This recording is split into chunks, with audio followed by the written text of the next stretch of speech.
The bulb of a pendulum of mass 8 mu gram carries an electric charge of 39.2 into 10 to the power minus 10 coulomb in an electric field of 20 into 10 to the power 3 volt upon meter and it is at rest.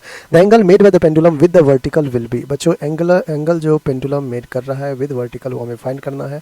Let's say कुछ condition ये है, यहाँ पे हमारा Bob आके rest पे है, ठीक है. ये जो वर्टिकल के साथ एंगल बना रहा है ये एंगल हमें फाइंड करना है. बच्चों अगर हम नेट फोर्स की बात करें तो इस बॉब का मास है तो मास इंटू जी वर्टिकली डाउनवर्ड होगा. ये अगर एंगल आपने थीटा कहा है तो ये भी एंगल थीटा होगा.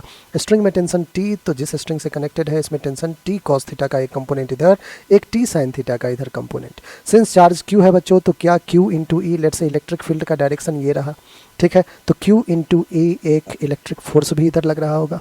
Under balance condition since it is at rest, अगर बैलेंस कंडीशन है तो आप कह सकते हैं कि टी साइन थीटा किसको बैलेंस कर रहा है, इलेक्ट्रोस्टैटिक फोर्स Q इंटू ई को, और टी कॉस थीटा किसको बैलेंस कर रहा है, M इंटू जी को.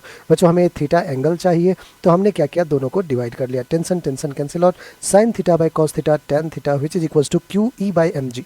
अब Q कितना है 39.2 into 10 to the power minus 10 coulomb, electric field is 20 into 10 to the power 3 divided by mass is 8 mu gram, mu is 10 to the power minus 6 into जी है, जी की वैल्यू 9.8. ऑलराइट बच्चों, आइए कुछ cancel out होता हुआ दिखेगा. -6 ने इसको -4 किया, -4 और ये 3 और 1 4 हो गया, -4 को कैंसिल आउट किया, 2 1 जा 2 4 जा, वैल्यू देखिए ऊपर बच गया 39.2, नीचे है 4 इंटू 9.8. अरे भाई नीचे भी तो 39.2 है, 39.2 कैंसिल आउट होके 1 आ गया.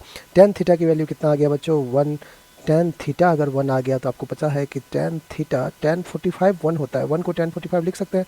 दैट मीन्स थीटा कितना है 45 डिग्री. सो द एंगल कितना मेड कर रहा है विद वर्टिकल, आपको हो गया 45 डिग्री, जो कि आपका ऑप्शन नंबर बी है और वही हमारा बिल्कुल करेक्ट आंसर है.